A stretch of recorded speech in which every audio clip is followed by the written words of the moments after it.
The Maryland Terrapins head to Hoosier country. No, not for a marquee basketball matchup, but for a Big Ten football showdown as the Maryland Terps at 3-1 head to face the undefeated 4-0 Indiana Hoosiers on Saturday afternoon. And you know God's favorite host, the Flex Zone Podcast, your source for all your Maryland Terps football news and information, is back for another game preview as Maryland looks to hand Indiana their first loss of the season. Make sure you guys subscribe to the channel if you're new. Go ahead and leave us a like and sound off in the comment section your thoughts coming off the Villanova game and heading into a matchup with undefeated Indiana. Thank you guys for all of the support so far on these previews this season. Couldn't be here without you. Maryland handled business last week against Villanova. I said it in my preview. Don't play down to your competition. Pulverize them, dominate them, beat them into submission. There's no reason this team should be anywhere within 14 to 17 points of you. Yes, they're good in the FCS or FBS or whichever BS they're in, because there was no BS for the Terps on last Saturday. 38-20. I said 40-20 in my preview, if you remember. So I was actually only 2 points off, surprisingly. Villanova did play better in the second half, but as you can see, Billy Edwards Jr. continues his winning ways. 28 of 32, 328, 2 touchdowns with an interception.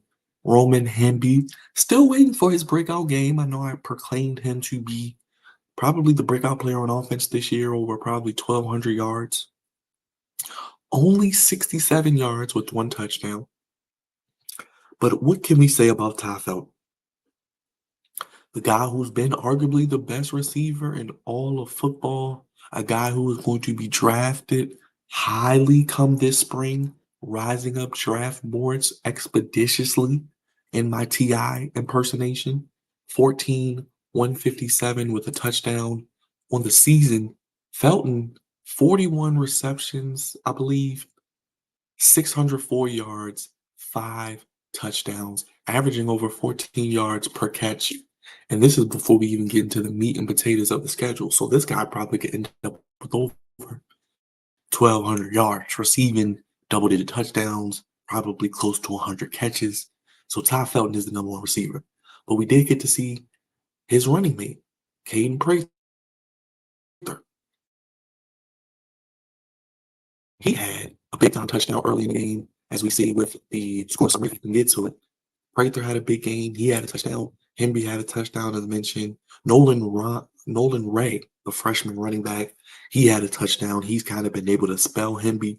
He's done really, really well. His future is very, very bright in College Park, especially with Malik Washington coming in this coming fall, next fall, spring and fall.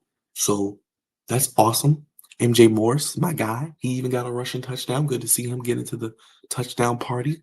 So this team did what they were supposed to do against a lesser competition. But Villanova is on the rise in football, so shout out to them.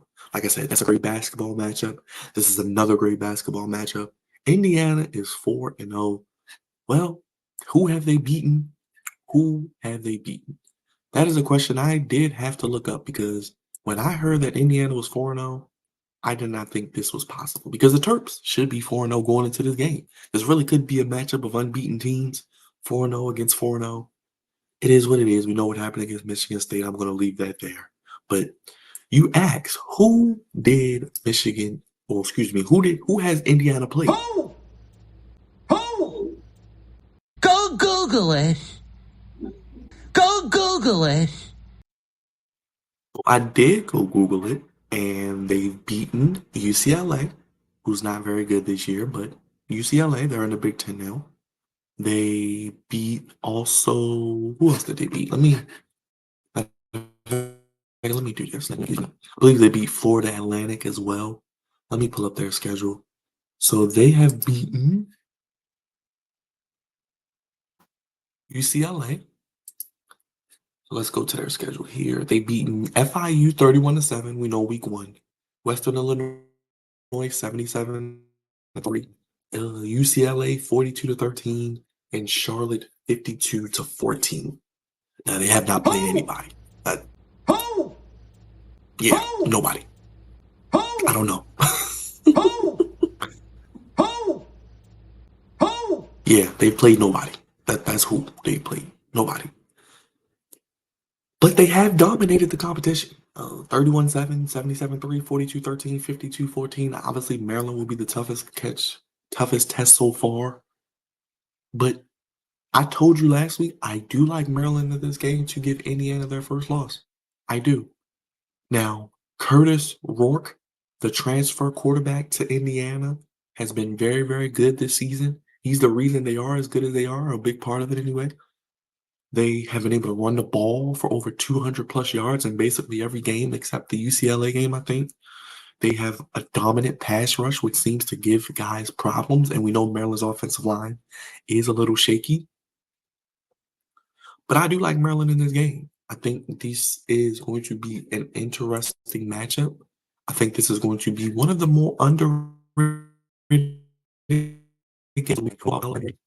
I'm going to say Alabama wins just kind of as the marquee game. I know I usually give picks or games to look out for. That's probably the game this week. I don't really have much else to talk about outside of the Maryland game. I think Alabama wins. I think Jalen Milroe plays a little better than Carson Beck. I see Alabama maybe like 24-20, something like that. But this game is going to be interesting because the spread is 7. I think that's a little high. I would put some money on Maryland. The total over is 51.5. I don't know what I think it may be a little more low with the defenses personally, because I think Indiana's front 7 is really good, like we saw against Michigan State. But I think Maryland's back 4 are really playing well. As I mentioned, the freshmen in the secondary, the safeties, they're really starting to round into form. This is week 5. I said by week 6, week 7, I really think they could be ready to really do some things. I think this is a big test this week. You got a legit QB and Mr. Rourke, Curtis Rourke. You play Indiana on the road. You know it's going to be 40, 50,000 screaming Hoosiers.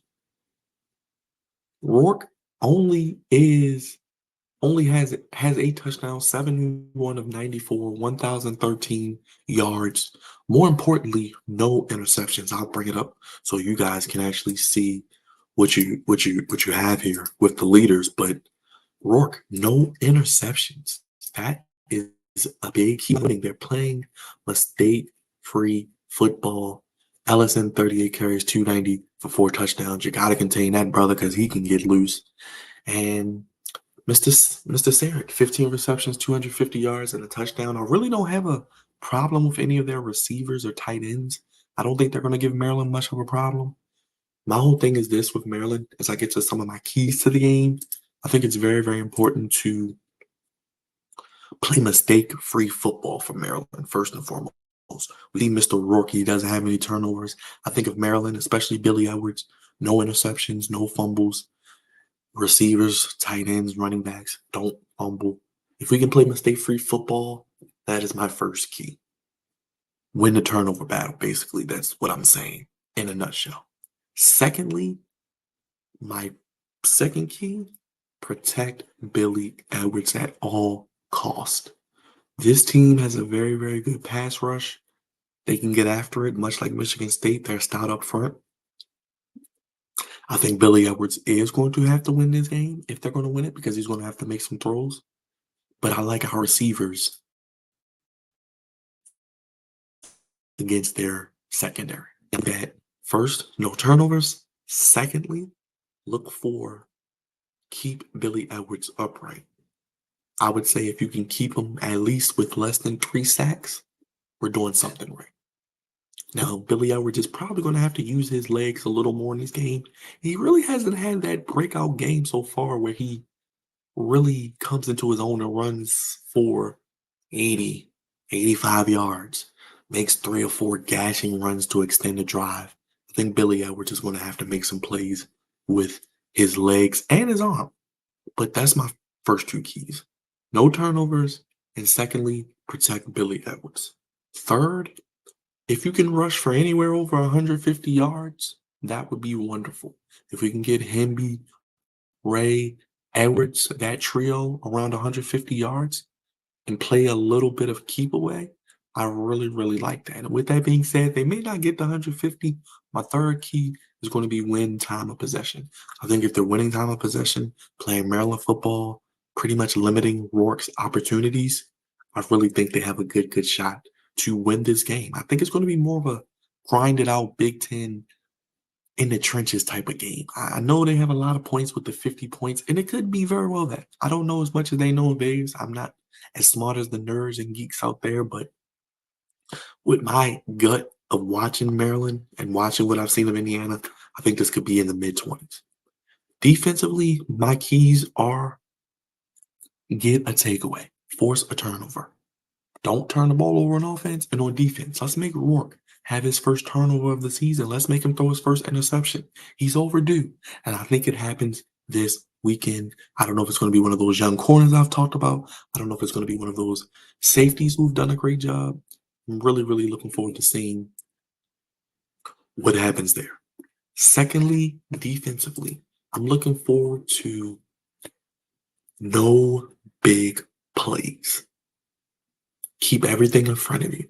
I think this offense has the capability with the running back, with the quarterback. As I mentioned, I'm not really scared of the weapons on the outside, but you got to contain them. You got to tackle well. No big plays. So really that goes hand in hand. No big plays over 25, 30 yards. Tackle well. Keep everything in front of you. So force a turnover. Keep everything in front of you / tackle well. No big plays. And thirdly, I would say get off the field on third down if you can, because you don't want this team to extend drives. You don't want this team to continue to get opportunities, especially at home, because I really, really think that if you keep this team in the game, you give his team momentum, you allow the home crowd to be dominant,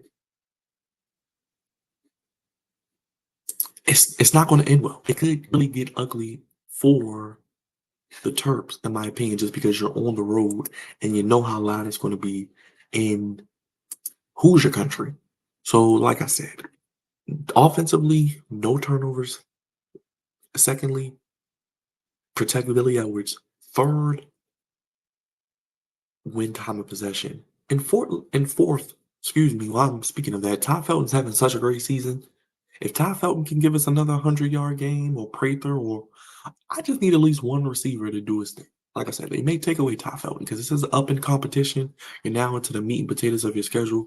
You're playing Big Ten opponents. They're going to take away what you do best. Ty Felton is going to be running free down the sideline for 20, 30, 40 yards wide open, and Billy Elvis can just drop it in the bucket and make a practice scrimmage throw. It's going to be tougher. It's going to be more double coverage, more safety help. That's why I think maybe Caden Prather, one of the other receivers, or maybe one of the tight ends, is going to have to probably make a play in this game. I think Prather is the guy, maybe to make one of those touchdown catches that we've seen. But I think if we can get Felton around 100 yards, that would be very, very important to then make them roll their coverages over. You got open opportunities for Prather. You can open up the opportunity, lighten the box, and still run the ball with Hemby, Edwards, and Ray. And like I said, defensively, you want to force a turnover, make Rourke commit his first turnover, tackle well, no big plays, and get off the field on third down. And if you can keep their running game under 100 yards, that would be very, very important. Now, I know they ran for over 200 against everybody except UCLA. Yeah, keep this team under 100 yards if possible, rushing the football. That would really, really go a long way in winning this football game. I like to give you a little news and nuggets based on the two teams. The Terps have won 3 straight against the Hoosiers, and they've scored at least 38 points in all of those matchups. They won 44-17 last year at SECU Stadium, but this is not your father's Indiana Hoosiers football team. And Billy Edwards came into the game in 2022 and led them to a 38-33 road victory. So Billy Edwards has played there before. I think he has that gusto to come in and really make a big play. And he had 3, Ty Felton in 2023 last year, had 3 first-half touchdown receptions. And he had career highs at the time of 7 catches, 134 yards. And he became the first Terp in program history to have 3 receiving touchdowns in the first half. You know, just a quick sidebar. Man, Ty Felton would look good in purple and black with the Ravens flock. Him, Zay Flowers, Rashad Bateman, likely Andrews, Henry, Keaton Mitchell in the future, Lamar Jackson, of course, fix the offensive line. But that's a sidebar. I just keep thinking about those things because there's a lot of good Maryland skill players we let go. The Stephon Diggs of the world, the DJ Moores, Deontay Banks, Jacorian Bennett, the corners. So let's get a good Maryland Terp in here, receiver. That would be great, especially if he's going to be a guy I think that could be a late day one, early day two projected draft pick at this rate.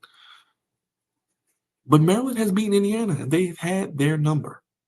And he's second. Ty Felton is He's second in receptions, third in yards, and fourth in touchdowns. So he's top 5 in all the major categories.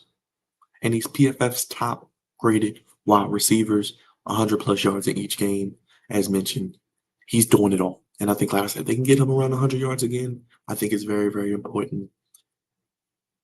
And Billy Edwards did break the single game school completion percentage record, which was 87.5, breaking Little Tours, Talia Tagovailoa's 87.1%, 27 of 31. Edwards was 28 of 32 against Villanova. This was against Charlotte, who Indiana did beat the hell out of last week. Edwards is actually 75% completion percentage, which is fifth in the nation, excuse me. He leads the Big Ten in completions, passing yards, and second in the league in passing touchdowns. I think week by week, we're starting to appreciate Billy Edwards more as Maryland fans. We were a little iffy of what his game was when he is the guy.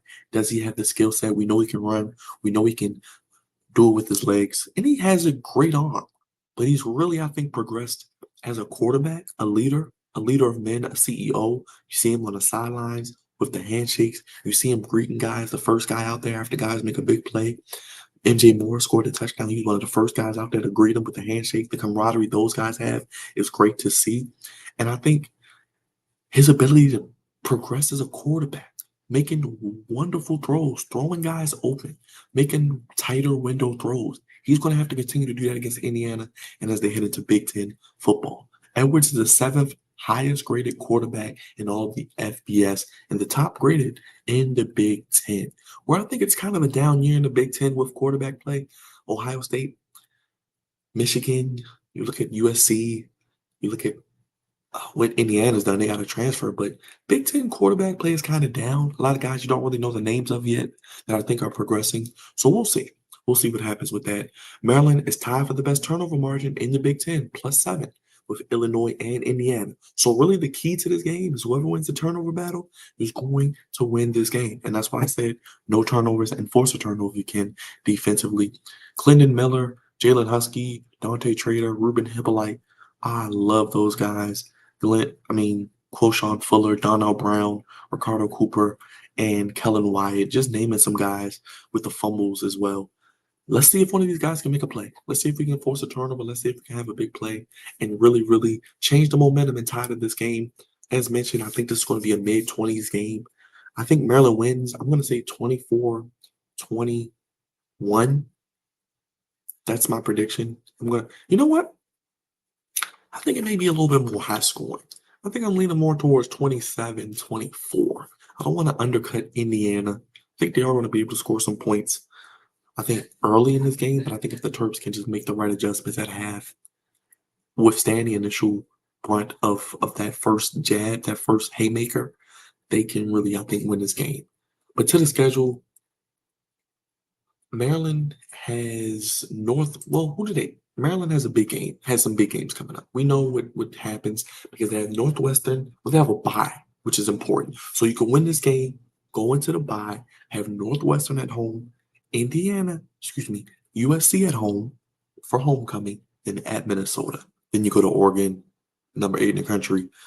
Things could get ugly. But the next 3, if you can win at Indiana, which I already predicted the last 2 weeks, last week I said they were going to win, so remember where you heard it first.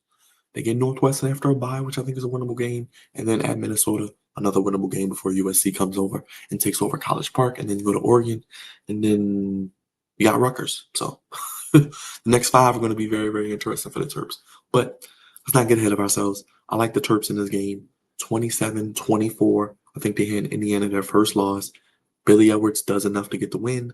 They don't turn the ball over. They force a turnover. I think they coach. Their coaching wins this as well with Loxley and his crew.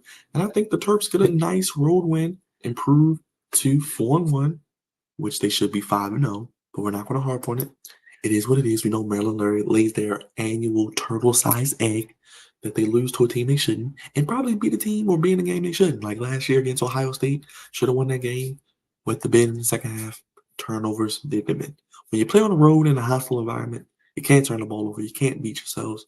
And I think that's evident here. And like I said, the key to look forward to as Maryland, Illinois, and Indiana are tied for the best turnover margin. Whoever wins the turnover battle, I think will be the favorite to win this game. I'm going with the Terps to win 27-24. What say you down in the comment section? I want to hear from you. I want to hear what you guys think about this game. And what do you think the keys to this game are? Anything that I missed? Who wins the game? What's your prediction? What are you looking for as Maryland heads into the bye week after facing an Indiana team that is on the rise? I think they're going to be a team that could be on the trajectory as up, hopefully like Maryland is. So it'll be interesting to see. I think last year was a real close game, 5 points. I can see a 3-point spread. Sprinkle some money on Maryland if you're betting 7-point underdogs on the road. I think they cover that. And I think they win outright, 27-24. Check out all the other content on the channel. I'll be doing my Ravens preview coming up if you're a Ravens fan into the NFL. We got the Ravens postgame show coming up this weekend on Sunday night after the Ravens and Bills. We got other postgame shows from past weeks, the first 3 weeks of the Maryland Terrapins content, the previews from the first couple weeks of the season. We have the season preview. We have Orioles content. We have the flagship podcast. We have wrestling live streams and more to come. So make sure you tap in with the Flex Zone. We got something for everybody. The only place giving you your sports content, how you want it, when you need it. That Maryland content here on this channel does it better than anybody. We do. We're the best. Thank you for watching. And subscribe if you're new. Hit the like button. Let me know what you're looking forward to seeing this weekend. And who do you have winning Georgia, Alabama? I have Alabama winning 24-20. But I think both teams still get into the playoffs. But it's going to be a big-time game. I'll be watching it. Maryland plays at 12. It's on Big Ten Network. Of course, 105.7 The Fan, flagship radio network of the Maryland Terps. Johnny Holiday on the call. And I'll be back here with more Maryland Terps content on the channel and keep you updated on the season. Go Terps. Let's go. Give Indiana their first loss with the 4-1. I'll see you guys later for more Maryland Terps content on the channel.